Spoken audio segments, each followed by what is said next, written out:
5 जो अपरिमेय संख्या है उसे हम अपरिमेय संख्या सिद्ध करना सीखेंगे। तो माय डियर सबसे पहले चलेंगे कि अपरिमेय संख्या सिद्ध करने के लिए हमें उसे उल्टा मानना पड़ता है, तो हम मान लेंगे उसे परिमेय संख्या। तो हम मान लेंगे कि √5 जो है एक परिमेय संख्या है, और यदि √5 एक परिमेय संख्या है तो हम उसे p/q के रूप में लिखेंगे, क्योंकि परिमेय संख्या की परिभाषा है कि ऐसी कोई संख्या जिसे हम p/q के रूप में लिख सके वह परिमेय संख्या कहलाती है। दूसरी बात, p और q दोनों के दोनों क्या होने चाहिए, पूर्णांक और सहभाज्य होने चाहिए। साथ में q0 नहीं होना चाहिए, साथ में q0 नहीं होना चाहिए। ओके बात।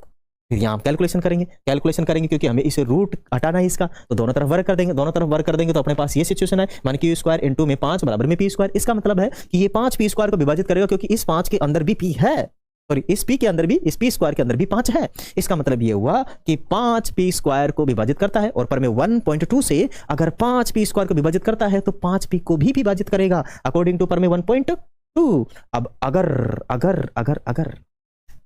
p² विभाजित कर रहा है तो p के अंदर 5 घुसा हुआ है, मतलब हम मान लेंगे कि p बराबर में 5 बार, r कोई एक नंबर है, इंटीजर है, ठीक है, कोई संख्या पूर्णांक है। ओके, अब देखो हम बस क्या करेंगे, यहाँ पे जो p² था उसकी जगह पे हम 5r रख देंगे और कैलकुलेशन करते लेकर आ जाएंगे यहाँ तक, तो q बराबर में आ जाएगा 5r², q² बराबर में आ जाएगा 5r²। इसका मतलब है कि ये 5 अब इस q² को भी विभाजित करेगा, तो पर में 1.2 से q को भी 5 विभाजित करेगा, q को भी क्या करेगा, 5 विभाजित करेगा। इसका मतलब ये हुआ कि भाई साहब p और q दोनों सहभाज्य संख्या नहीं, दोनों के अंदर हमें कॉमन गुणनखंड मिला 5, एक कम से कम, यानी दोनों में हमें कम से कम 5 कॉमन गुणनखंड मिला। इसका मतलब तो ये हुआ कि भाई साहब अगर कॉमन गुणनखंड मिल गया तो ये तो क्या हुआ, परिमेय संख्या नहीं है। क्या है तो फिर ये तो फिर विरोधाभास हो रहा है कि दोनों के दोनों सहभाज्य संख्या है। बिल्कुल सहभाज्य संख्या थी, लेकिन हमारी गलत कल्पना के कारण ये क्या हो चुका है, हाँ समझ में आया ना, हमने गलत कल्पना कर ली थी कि p और q दोनों सहभाज्य संख्या है, ठीक है, जबकि हमने गलत कल्पना कर ली थी कि √5 एक परिमेय संख्या है। उस गलत कल्पना के कारण ही ऐसा हमें प्राप्त हुआ है। तो हम निष्कर्ष निकालते हैं अंतिम रूप से कि ये √5 एक परिमेय संख्या है,